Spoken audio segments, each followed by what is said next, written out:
Was it Iha? Wala bang nagtanong kung saan galing ang pera? Wala eh. Tinanggap na lang nila nung pagkasabi ko ng bank account number. Mga balasubas. Siguro magkakakuntsaba sila. Wala na akong pakialam, Mama. Isang importante lang, mabalik na sa atin si Celine. Sige, tawagan mo na si Josephine. Sabihin mo sa kanya, binigay na natin lahat ng pera ko, mana mo at yaman nating lahat. Sige. Sige.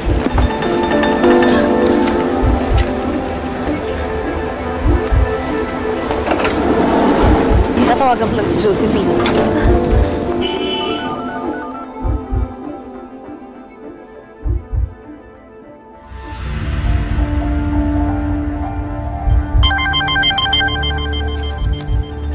Hello?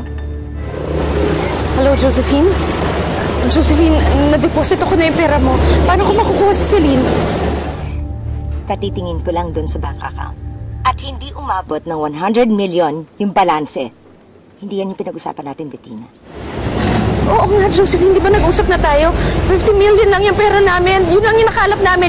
Yun na lahat ng pera namin eh. Pati nga pera ng ibang tao, yun na yung lahat. Wala akong pake. Hindi yan ang usapan natin. Eh, bakit ka pa rin pumayag na i-deposit ko sa'yo? Hindi ako pumayag. Binigay ko lang sa'yo ang bank account at ang branch kung saan mo dideposito yung pera. Hindi ako umuo. Hindi ako pumayag.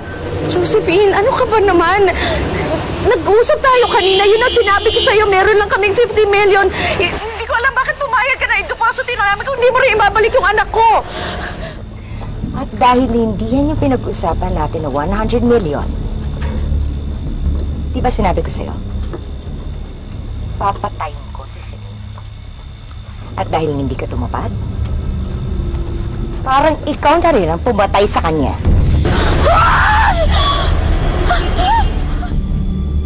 Josephine, please, nagmamakaawa ako sa'yo. Huwag mo sasaktan yung anak ko. Huwag mo sasaktan si Celine.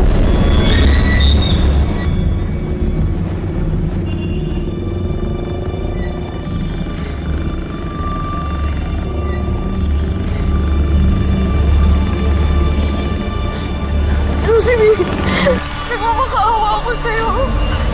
Huwag mo sasaktan yung anak ko. Magtatrabaho ako.